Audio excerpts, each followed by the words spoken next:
And a very good evening to you, and welcome to Politics 101, the weekend edition. Politics 101, wherever you're joining us from, whether you're joining us from Guyana, beautiful evening here in and around the East Coast.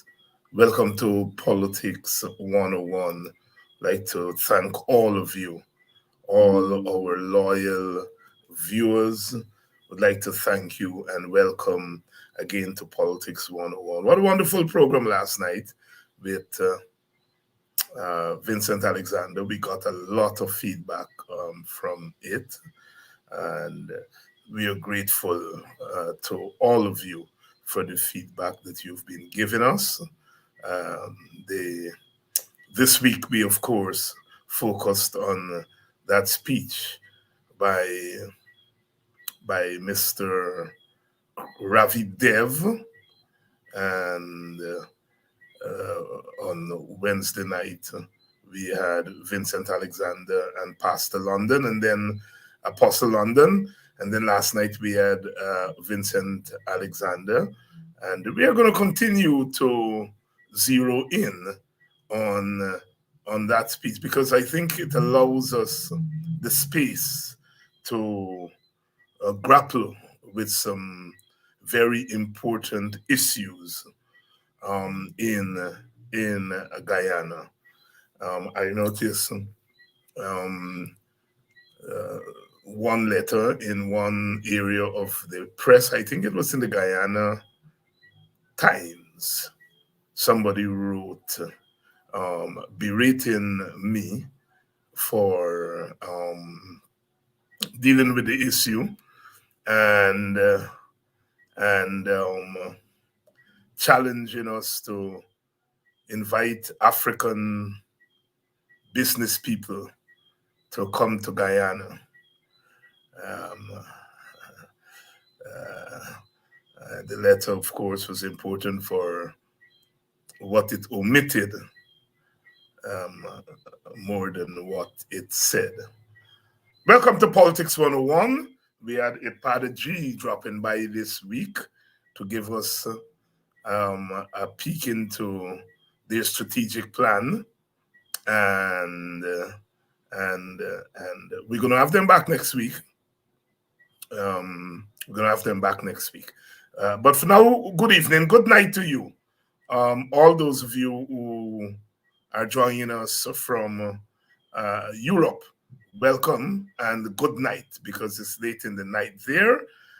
Good evening to you, Winston, Ingrid, Matthew. Good evening to you. Good evening to you, Sandra, um, Regana.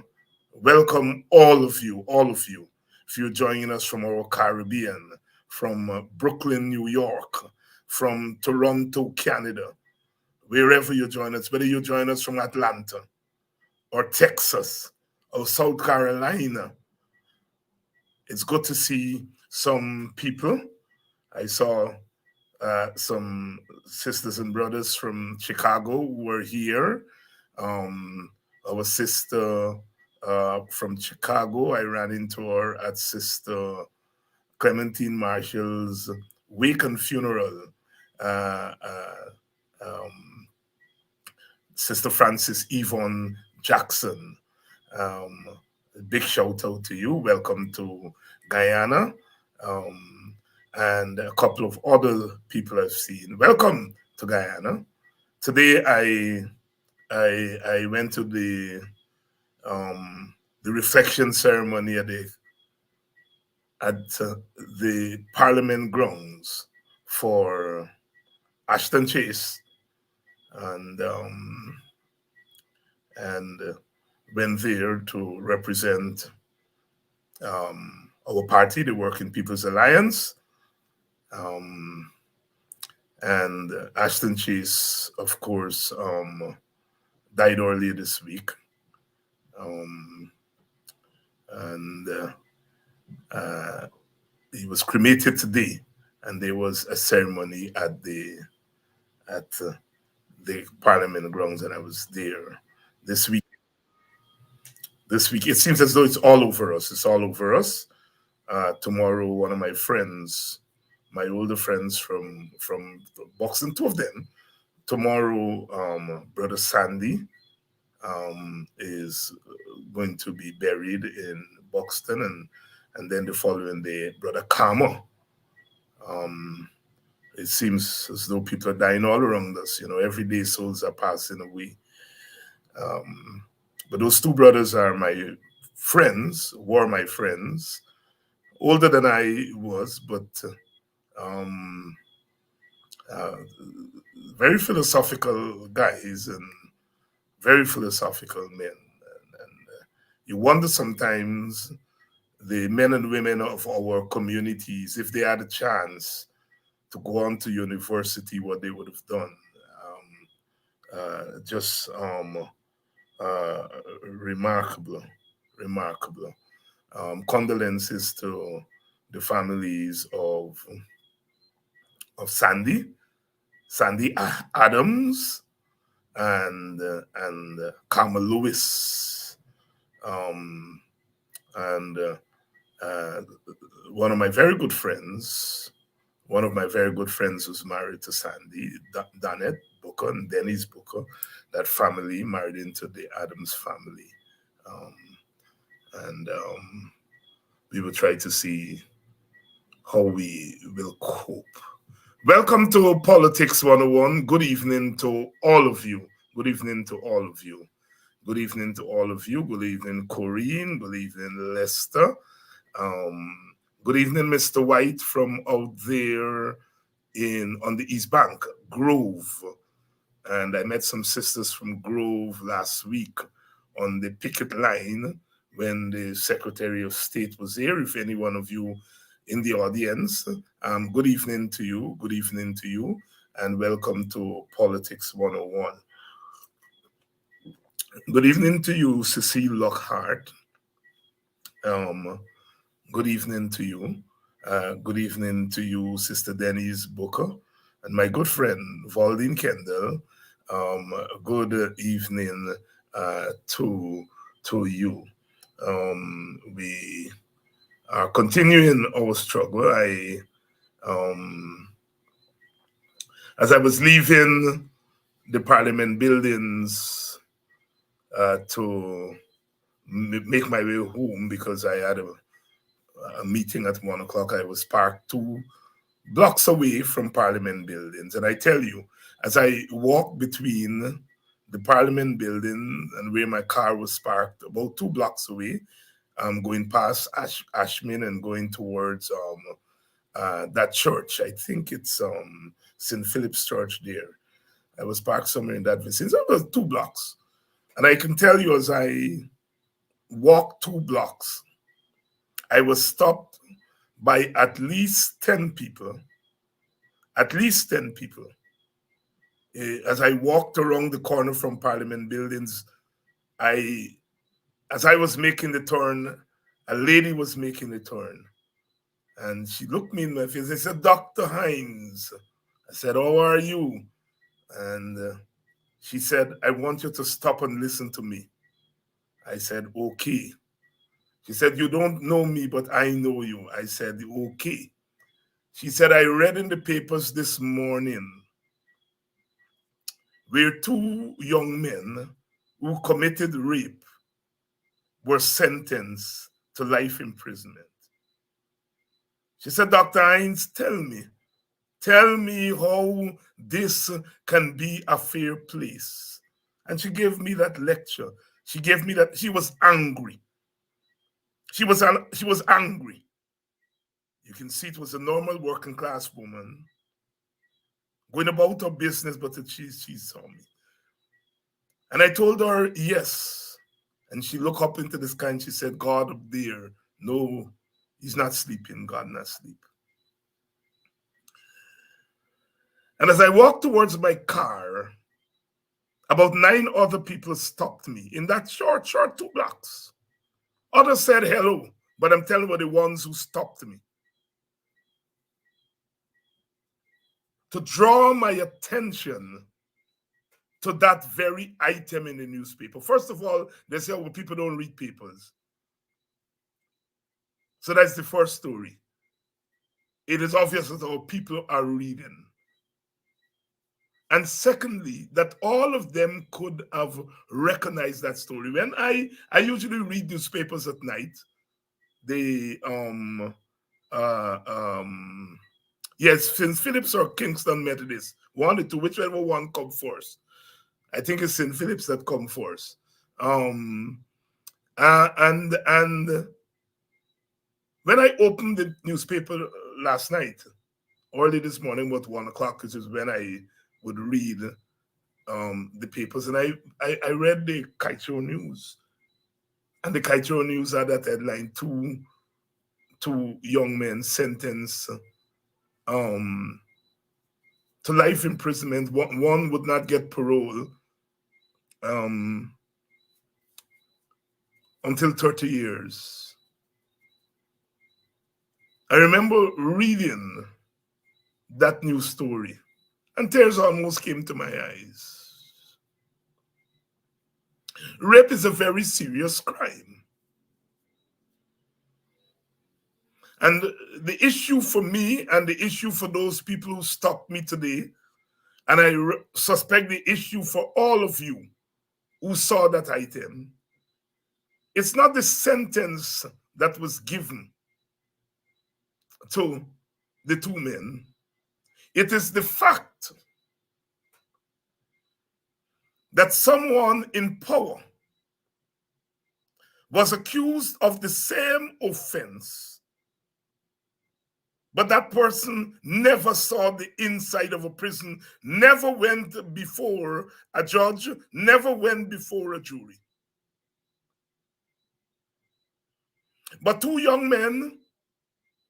men accused of the same crime, had their day in court,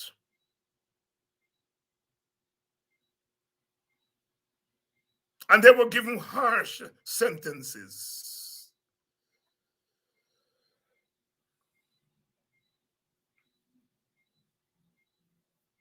It is the inequality that those people stop me today pointed to. Some with rage in their eyes, some with tears in their eyes.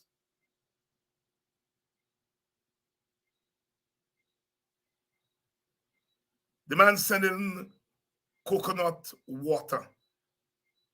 I was about to pass, and he called me back. He said, come and touch my flesh. I went back and I gave him the fist bump because his other hand was full with his money that he was selling. And he raised with me the same issue. And he looked up into the skies and he says, that man up there doesn't sleep. We shall overcome. That is why I'm using the title of that battle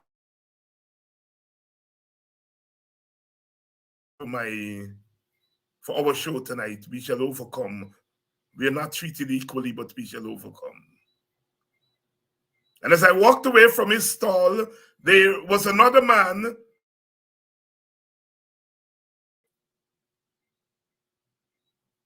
waiting to go to Linden. And he was calling me even before I stopped with the water coconut man. And I went over to him and he shook my hand and he said, you see that thing in the paper today? I said, yes, I saw it. I said hello to the other people in the bus. They were waiting to fill up to go to Linden. And their faces expressed the same outrage. Sisters and brothers, we are not living in normal times in our Guyana. I had just come, as I said, from the funeral service for the late Ashton Chase. And there they were leaders. All those who spoke were people close to the PPP, in the PPP. And there I was, I listened to all the wonderful and lofty things that they had to say about our Guyana. And as I left that compound, which they called, my brother Ralph Ramkoran, who spoke, referred to it as the seat of our democracy. But as I left there, for the ordinary people who stopped me to talk and those who lifted their fist in the air, one brother give me the V sign, the victory sign. For all those people, there was nothing democratic about the life they are living in our Guyana.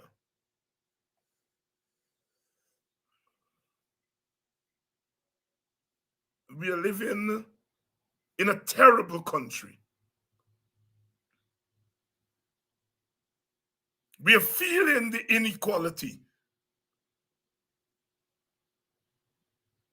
We know that things are not equitable in our society.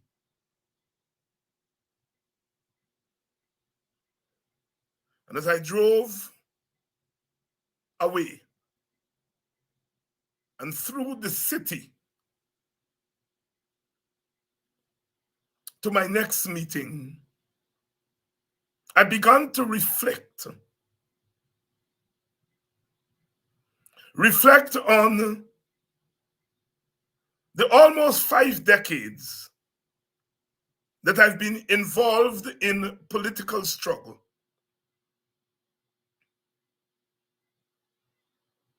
And as I reflected, I began to think about what could be done to ease the stress and the strain that have been visited on our Guyanese people.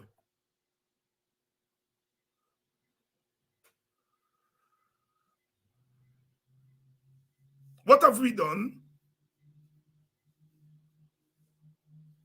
What have we done? The one young man at the corner of Hatfield Street who said to me,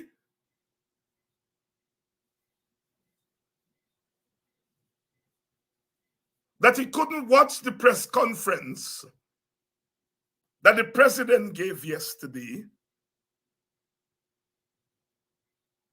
when he realized that they only allowed one reporter from each news entity.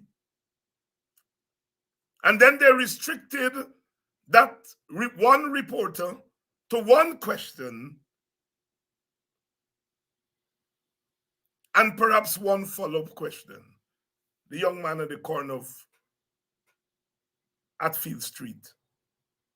The night before in Buxton, my friend Ozzy,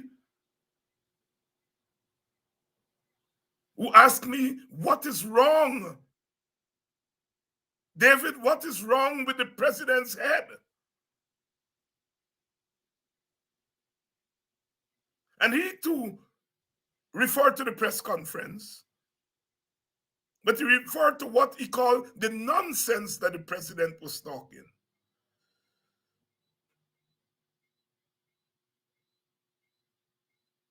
Here we are, they're talking about democracy as we are sending home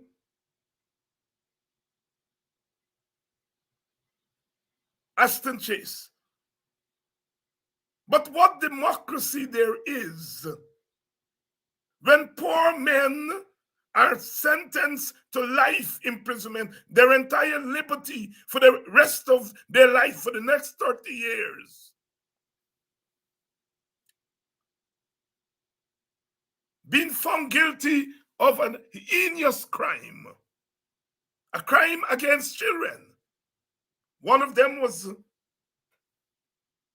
accused of raping a 15-year-old, another one a 13-year-old, and they were sentenced. Harsh sentences. Another man accused of the same crime, another child,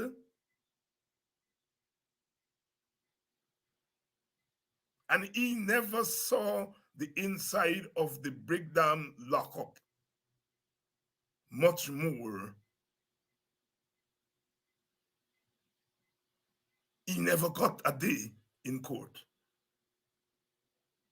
In many regards, the DPP found them not guilty. She sent back the file saying that it's not enough evidence. Assumingly, she asked the police to do more. So there was not enough, according to her. By the time they were finished, the young woman would have said she doesn't want to pursue. But her statement is there.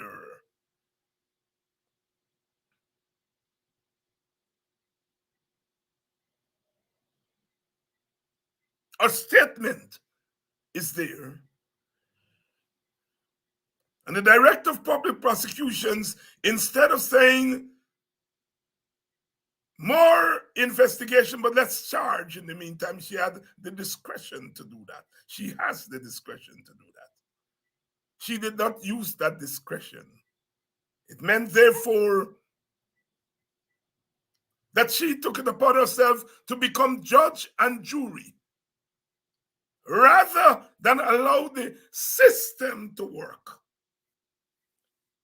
She stopped the system from working.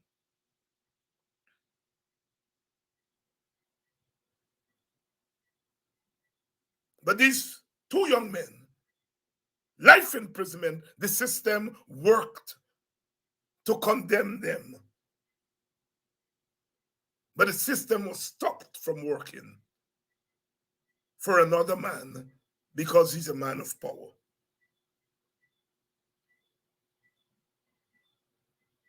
This is the dark time. Martin Carter says, this is the dark time I love. All around the land, the brown beetles crawl about. The shining sun is hidden in the sky. Red flowers bend their heads in awful sorrow. As I look in the faces of those men and women who stopped me on the streets today,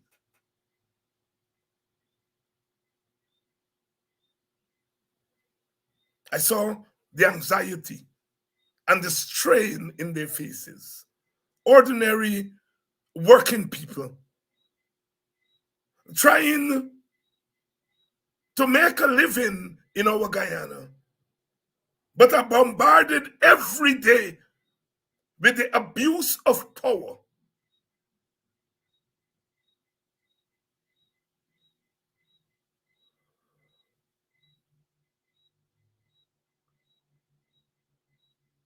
We have to do right by our people. I'm calling on my fellow activists, leaders, whatever you call yourself. This state of affairs cannot continue.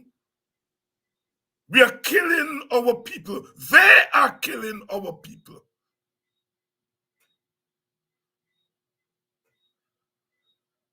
They are killing our people.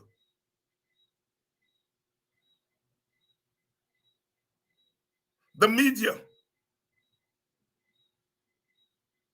as I was saying that press conference, the president talked for 70 odd hours and only took questions for 50 minutes, 70 odd minutes, sorry, and only took questions for 50 odd minutes.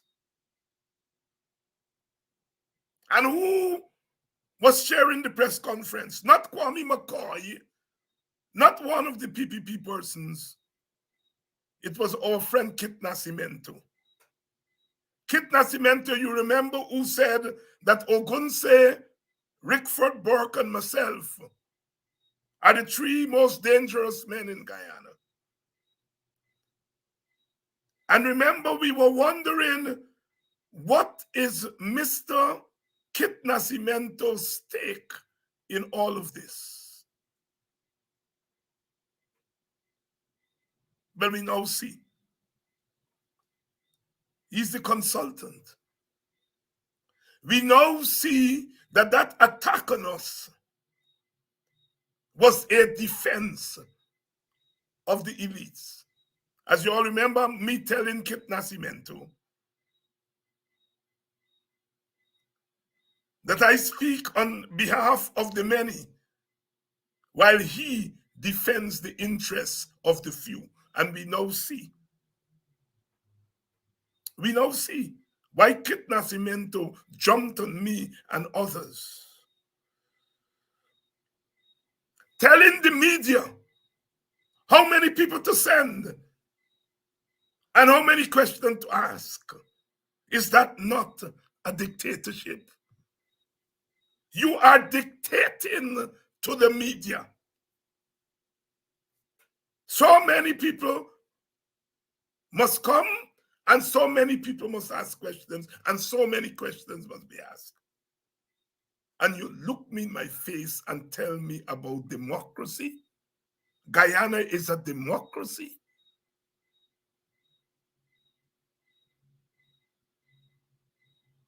Democracy is not only about how you were elected, but it's how you govern. More importantly, how you govern. How you were elected is what we call the procedure.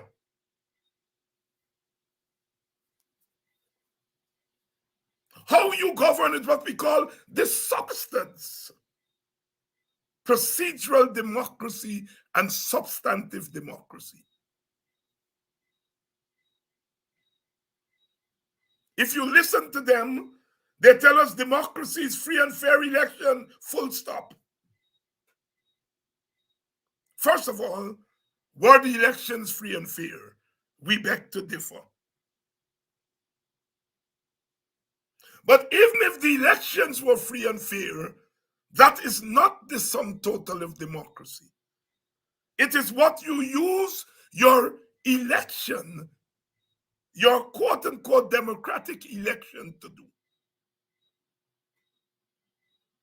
If the substance of your governance is bulldozing people's homes, that is not democratic. If you use your governance to let your people not face the law, if you circumvent the rule of law, that's not democratic. If you dictate to the media how many people they can send, how many questions they can ask, that is not democracy.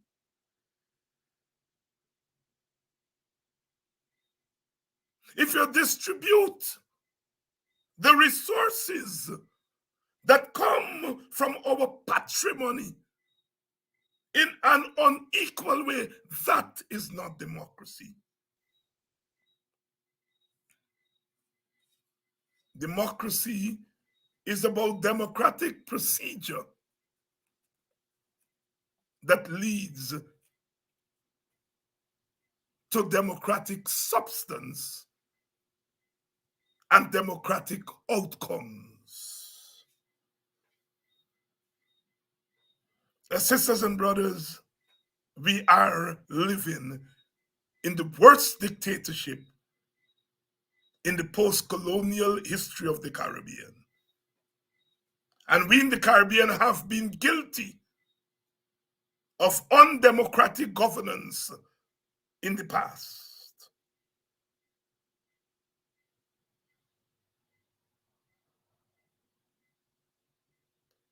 How are you going to tell the media? Stabroek News was allowed one question. And the next morning, the Stabroek News pages, a fellow named Randolph Prasad and a fellow named Kit Nascimento, they have letters in Stabroek News. Stabroek News allow them 2 letters, and they allow Stabroek News 1 reporter and 1 question.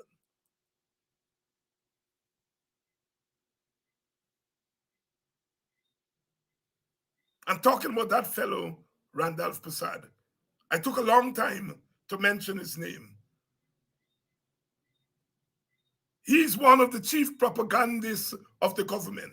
I understand he works out of the office of the president. And he has a letter in everyday newspaper. And he accused the Stabroek News of banning his letters. I noticed Stabroek News is carrying his letters now.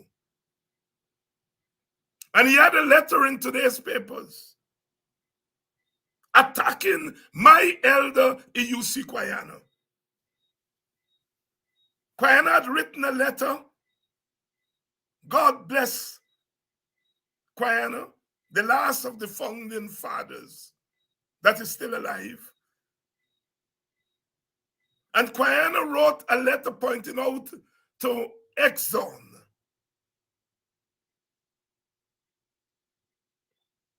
Exxon had said that it invested its money in Guyana's oil. And so therefore, the returns that it got, it is because of its investment, insinuating that Guyana invested nothing.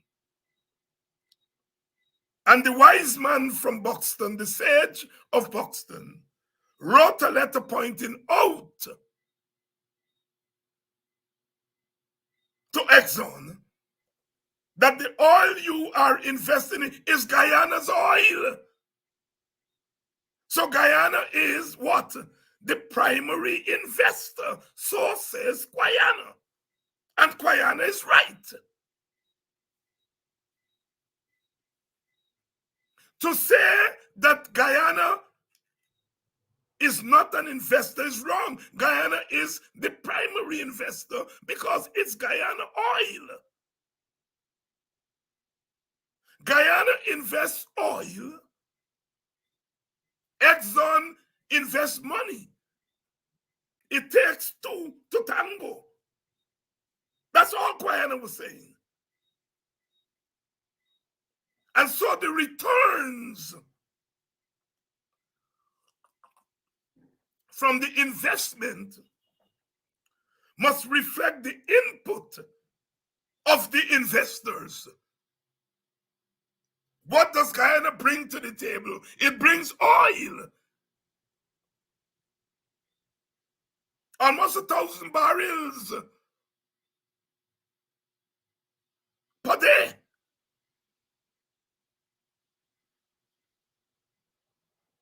Is taken out of Guyana.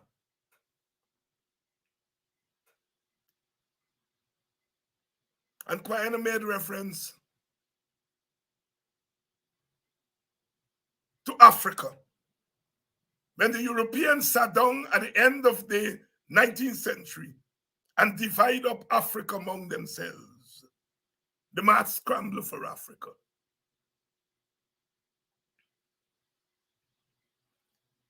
Mr. Dr. Randolph Prasad replies to Kwayana.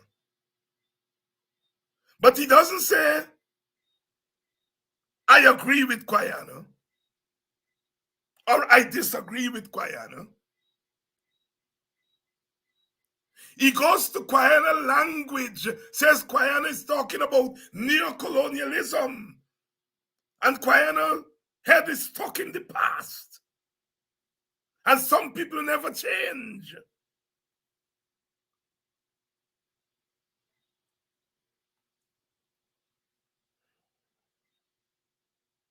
First of all, he's trying to paint Kwayana as anti-Exxon.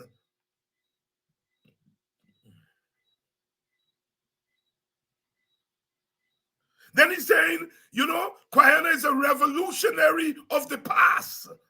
My words. And that we must forget about the past.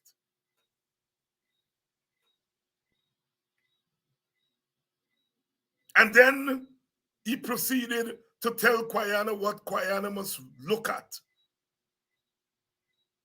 And he quoted some figures that were quoted by Irfan Ali the day before. So here's what the fella is doing. First of all, he's double dipping because Irfan Ali mentioned the same numbers that he mentioned, and Stabrook News covered those Irfan Ali's press conference, so they carry it in their news section. So he's now using the letter section to say the same thing that Ali said. It's called double dipping. But more than that, he doesn't answer Kwayana's question. He doesn't say, I disagree with Kwayana that Guyana is a major investor. First of all, Kwayana did not address anything to the government. Kwayana was correcting the Exxon man. But here is a government spokesperson replying to Kwayana by not addressing Kwayana's question, but saying to Kwayana, you mustn't talk in a certain way. I want to say it tonight.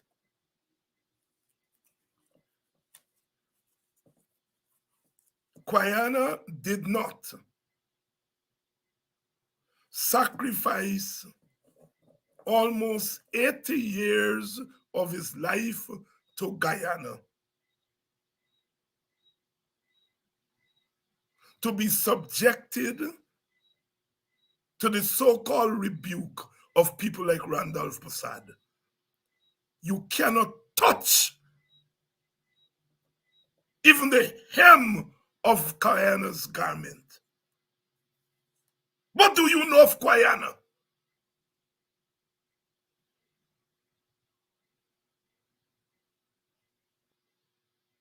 There's a reason why they constantly attack Kwayana. All of them. Kwayana represents some tendencies in our politics.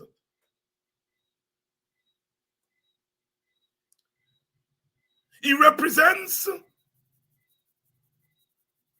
morality in our politics, anti-corruption, never thief government money. His life is an example of selfless service. He worked at the Guyana Marketing Corporation for nothing. Didn't have a salary. He was in the committee to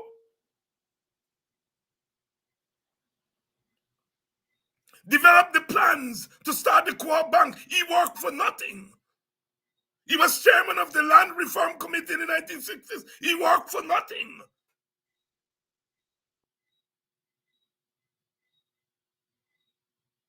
Political integrity he represents.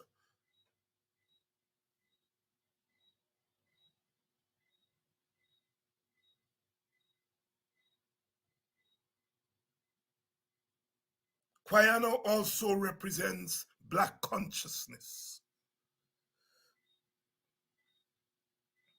It was he who, as the head of ASCRI, launched the Black Cultural Revolution in Guyana that is responsible for us African Guyanese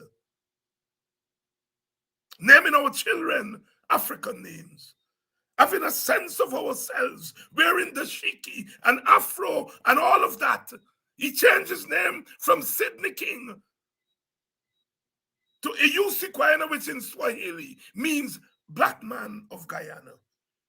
Kwayana represents the conscience of Blackness. That's a second reason they attack him.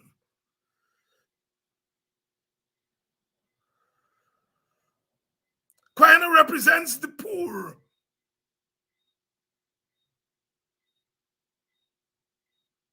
And the powerless. He was a government minister. He was parliamentarian. He was all the big things. He never left his flat, his bottom house flat at Buxton Bagdam side.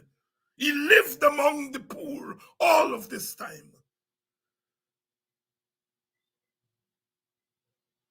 His was not just black power for the sake of black power. It was black working class power, first and foremost. That man is an example to all the rest of us who are involved in politics. And they attack his very name. They're attacking us.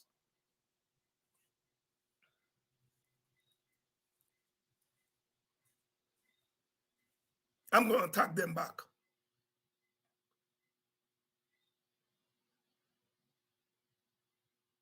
I was at Sister Marshall's wake 2 nights ago.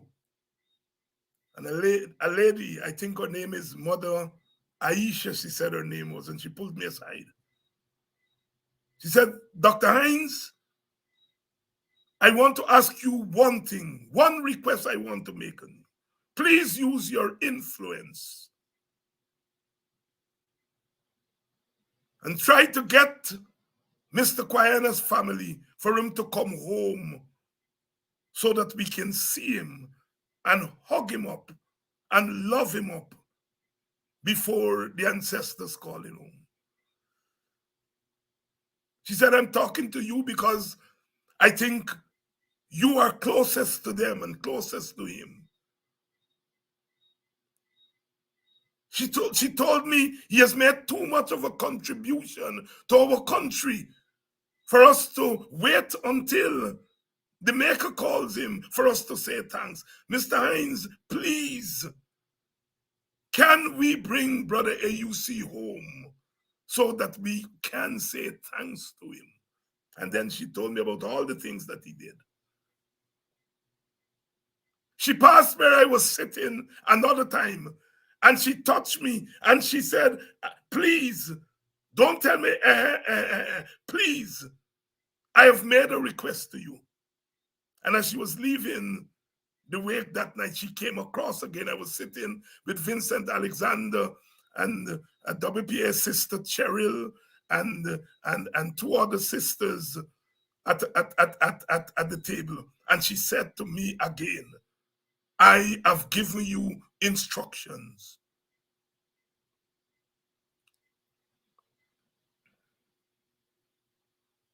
And here is these little short-tail boys looking for the little place in the sun, believing that they can talk anyhow to Kwayana. Let me make it clear. Kwayana is not beyond reproach. Kwayana will be the first person to tell you he made mistakes in his political life. But you have to earn the right to talk to Kwayana. And Randy Prasad has not earned that right to talk to my elder in that way. Randy Prasad, take me on.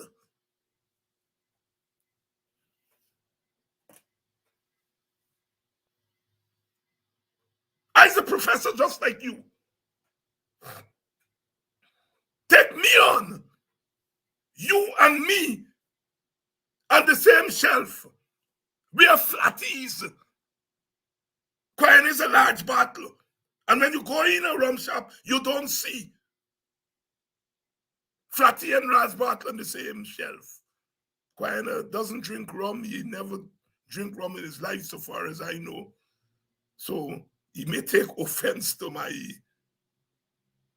example. But what I want to say is people like Randy Prasad, they're not in Kwayana's class, as the villagers would say. You can't put your foot in Kwayana's shoe. Leave him alone. He said something. He said Guyana is a primary investor in our oil. Say, brother, you see, I agree with you.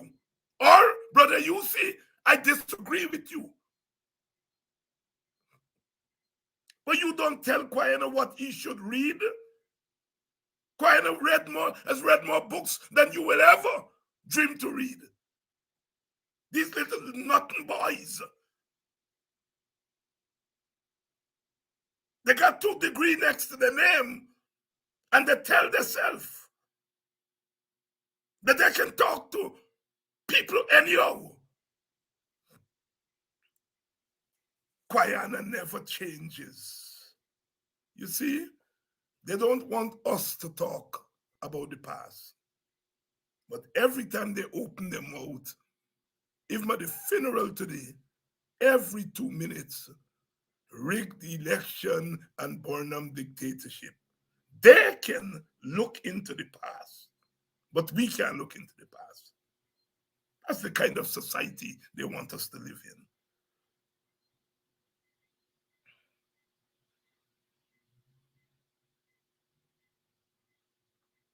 We have got to take on these people.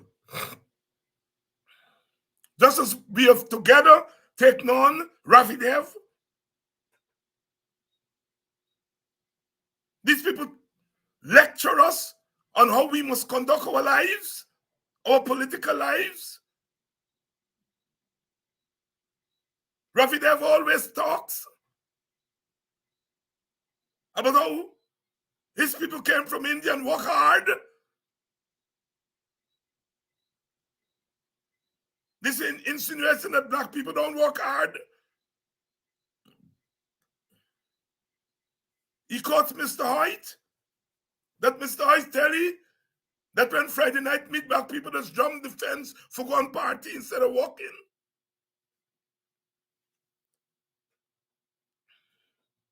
They all wash their mouths on African people.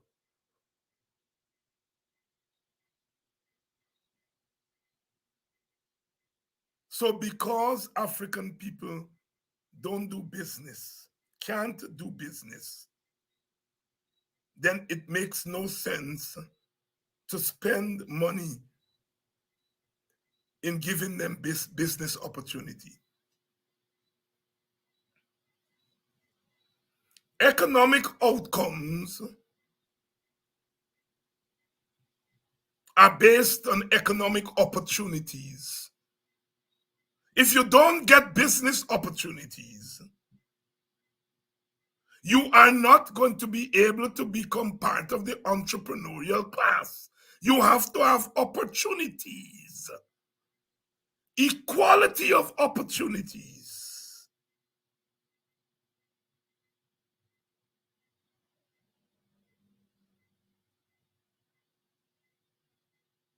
The assumption is that if you don't give some people opportunities, you're not missing anything because they don't know how to do business. They like to party, they jump in fence instead of walking. And the people from the superior culture, they know business because they were able to conquer the lands in Southeast Asia through their business.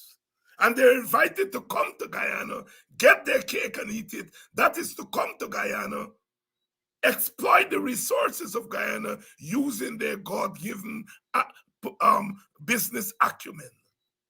Guyana is wide open, says Mr. Dev.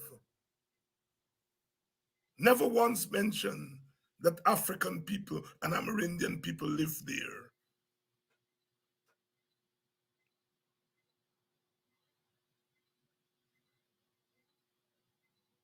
And so the attack on Kwayena is an attack on those strands of Guyanese politics that Kwayena is an exemplar of.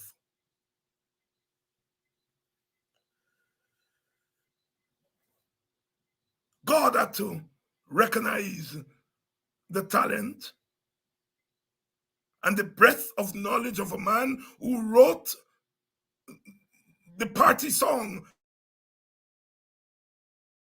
Party and the Working People's Alliance.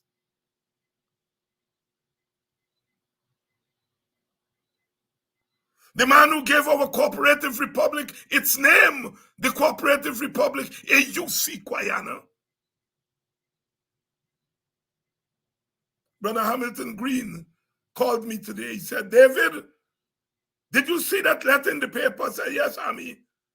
He said, okay, I'm checking.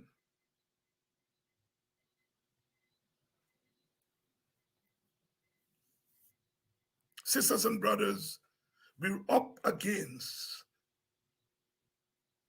people who have a grand plan for us. And they're relentless about it. They're going to break the law to make that grand plan happen.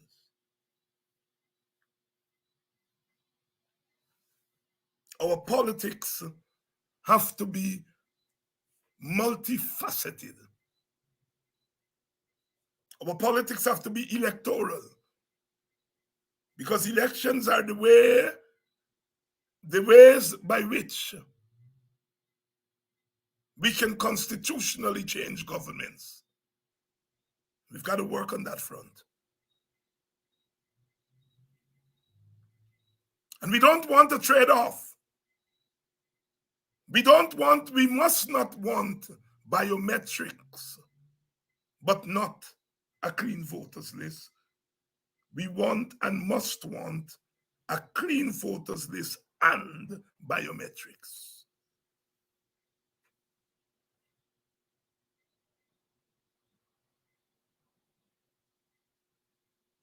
We must fight on the electoral front, but we have to fight on the democratic front, the economic democratic front, that is the distribution of our resources.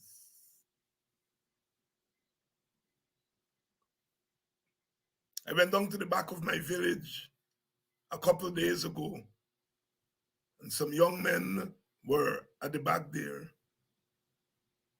and they shouted at me,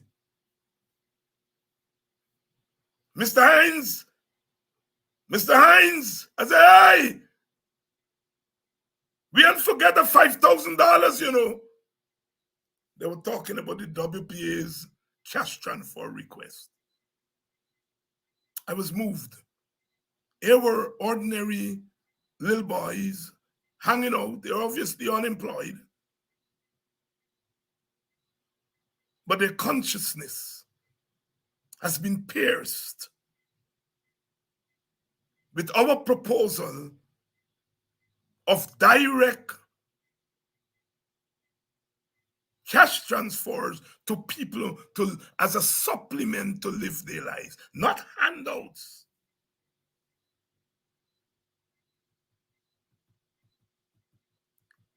You see, there are people who are fighting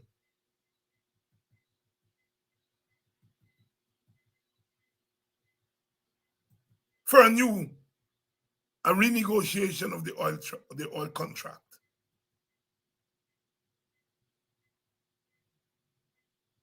And we are with them.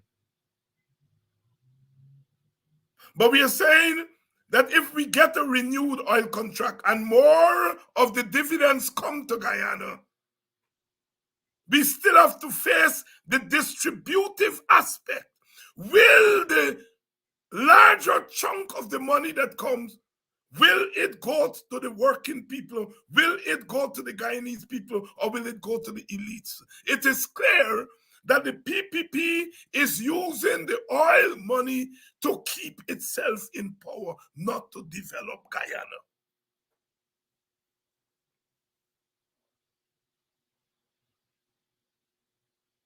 We are talking about developing Guyana. We are talking about investment so that people can be lifted out, that they can lift themselves out of poverty. If a woman can repair her home and make it a more comfortable place to live and to sleep, if she can send her children to school and don't have to have them on the road selling snacks during the school period, the school time. If she can open a small business or she can expand her small business, that's a recipe to get out of poverty. To be able to feed herself and her family, to house herself comfortably, and to house her family.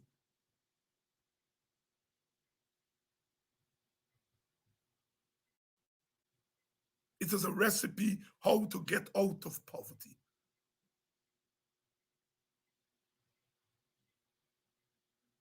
I'm not saying that the government should start giving people the $10,000 and $20,000, but we know that giving you $10,000 now and a $20,000, that is not going to lift you out of poverty. I'm not against a little handout here, but you cannot develop people through handouts. In fact, you're making them dependent on those handouts.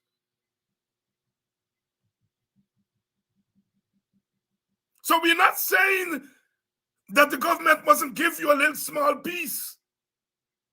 We are saying more than that. Because of the way the market works, if you put too much money and too little goods on the market, you're playing with trouble. You can't oversaturate the market with too much money. So you're saying that you can't give the public servant workers too high a salary because it will lead to inflation. Okay. But give them a cash transfer.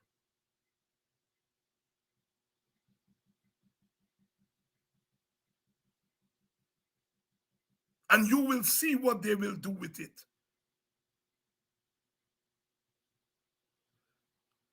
The Guyana government, the PPP government, is using the oil money to keep itself in power. Look at the billions of dollars they spent to buy a few votes in the Black community.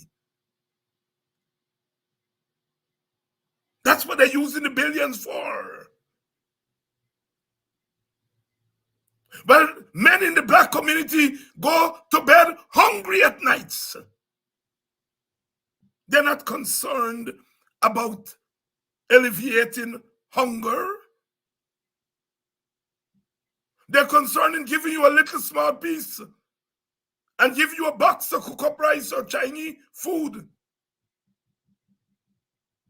We are interested in developing your capacity to lift yourself out of poverty.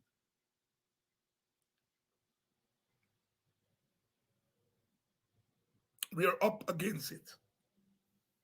Next year, March 2024, CARICOM is slated to introduce universal movement of labor. Right now, it's only some skilled labor is allowed to move in between the Caribbean countries.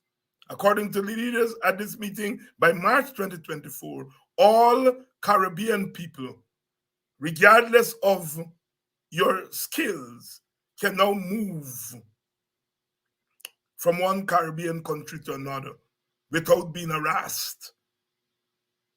And of course, if you are moving, if you have free movement of all labor, it means that you have to guarantee that when that labor moves, it has access to things like education and healthcare.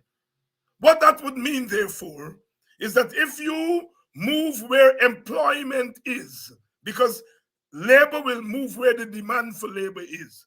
If you are a carpenter and there's a demand for carpenters in Antigua, that's where you're going to go. But now when you go to Antigua, you don't have to hide in the shadows and worry about being sent home, you will have access to education in Antigua and access to healthcare in Antigua and all other services.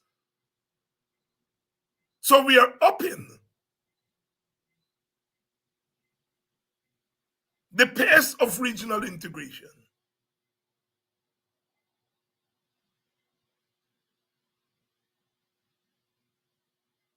We have a terrible attitude towards Haitians, for example. Guyana is going to get more wealth than the other Caribbean countries.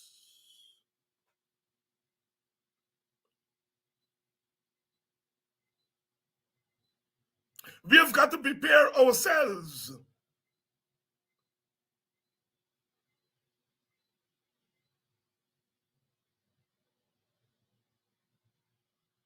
for migration to Guyana. And we do not want the government to be selective about who comes to Guyana. The president announced that Spanish will become mandatory in schools. All right. When I was a boy in high school, we had to do Spanish.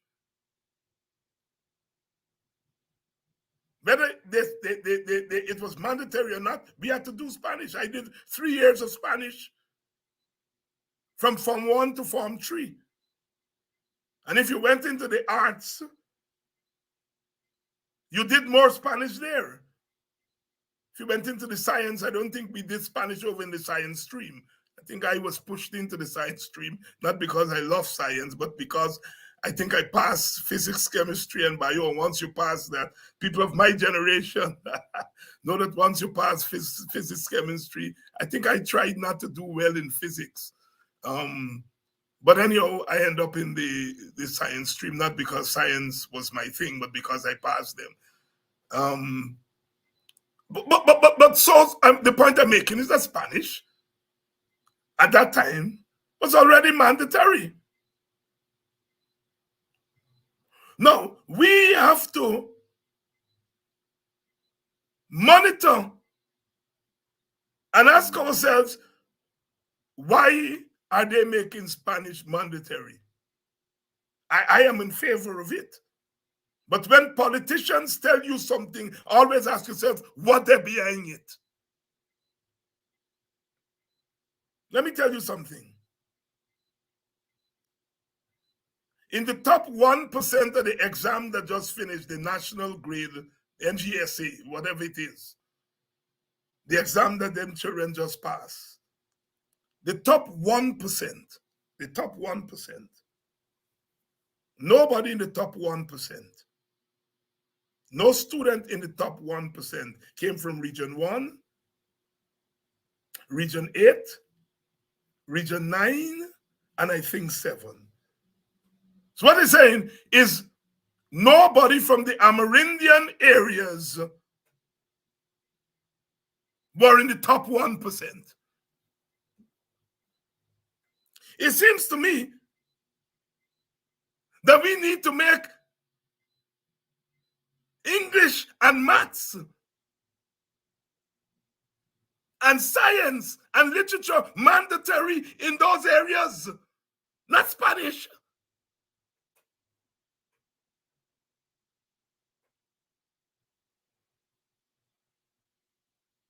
We need to make history, Guyanese history, mandatory in those areas.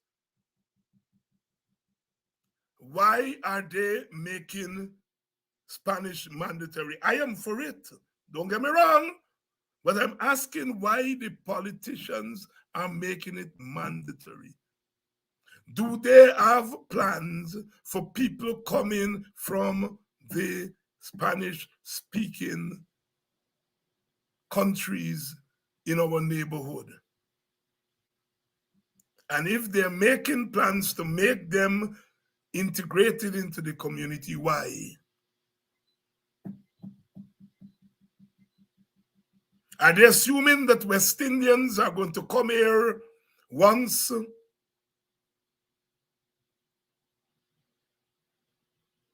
the movement of all labor becomes a reality? Are they assuming people can come here from St. Vincent and Dominica and so on?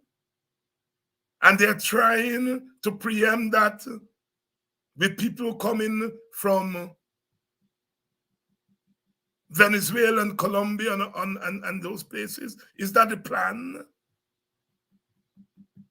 We already know what they've been doing with votes in Region 9 and Region 8, with people coming across the border and registering. I am for mandatory Spanish. I remember going to the Curacao and feeling so small. We went there for an academic conference, a whole set of big doctors and PhDs and so forth. And the little girls and boys who were the receptionists at the hotels that we were staying at, they were speaking 4 languages. They were speaking Spanish. They were speaking English. They were speaking Dutch. And they were speaking Dutch Creole, 4 languages. And there we were with our little English. I felt so small. So I am for languages, that we should speak languages. I'm not against it. But I'm asking, why is the government making Spanish mandatory?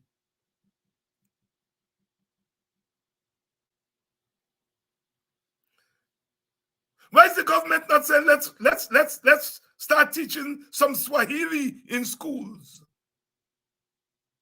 They had already said they were going to start teaching Hindi in schools. What about some Swahili? Sisters and brothers, we are living in terrible times. And they don't want us to discuss these issues. They want us to go away. They're clamping down on the traditional media. And I hope the people, the media practitioners, are fighting. They're targeting the Press Association.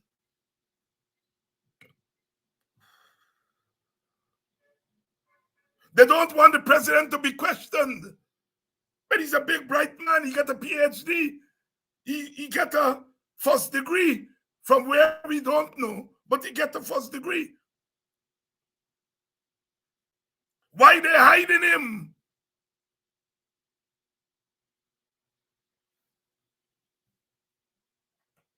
We are in difficult times. And so we've got to build up our consciousness, build up our movement, so that we can get our seat at the table, the economic table, the electoral table, the cultural table.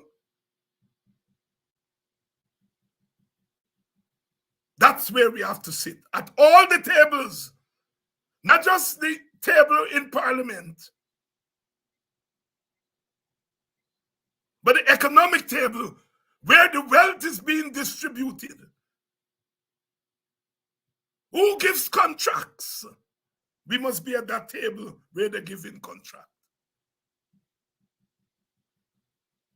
Where they're making decisions of what language our students should learn, we must be at that table. Sisters and brothers, we're not fighting to sit down just at the electoral table. We want to sit at all the tables.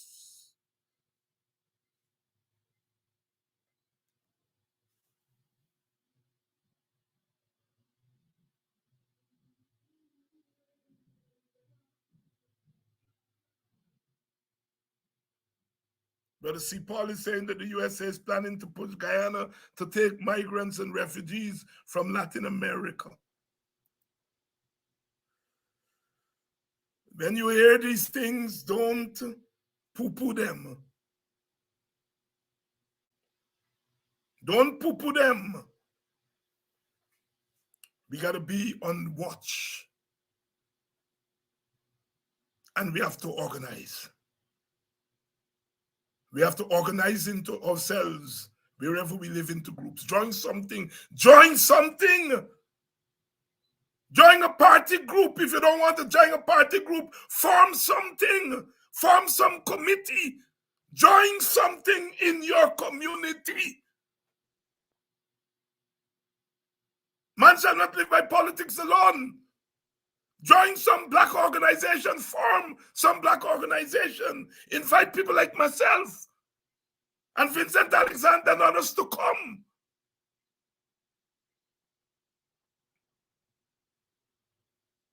Join something, form something.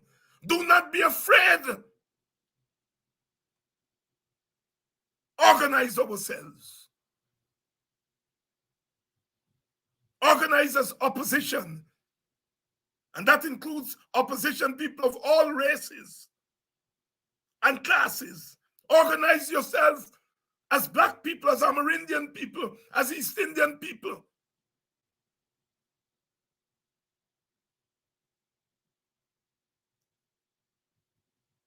Organize yourself as young people, youth. There is power in youth.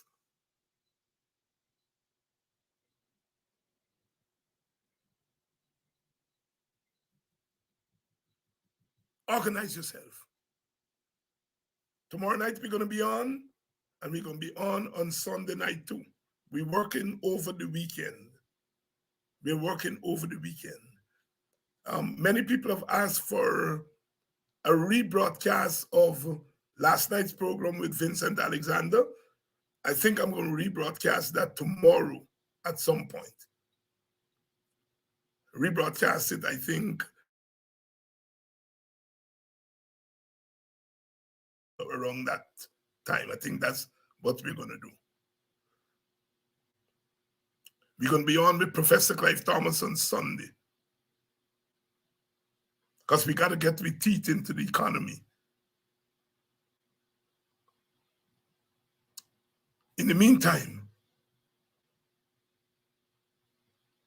we are in this struggle together. 2 young boys sentenced to life imprisonment for rape. A government minister did not spend 1 minute in the lockup over allegations of rape. 2 Guyanas, not 1 Guyana, 2 Guyana, masquerading as 1 Guyana. 1 Guyana is the wool they're pulling over our eyes. If 1 Guyana, then all of us should get the Dharam Lal treatment. That's all. It's 1 Guyana. Then don't sentence them by to life. Get them off. If it's 1 Guyana, then if rape means that you must get your day in court and life in prison, then subject Dharam Lal to that. It's 2 systems. The system for Dharam Lal and the system for them boys that they're sentenced to life. 2 Guyana, 2 systems. When they open their mouth and say 1 Guyana, tell them where to get off. You can fool some of the people some of the time, but you can't fool all of the people all of the time.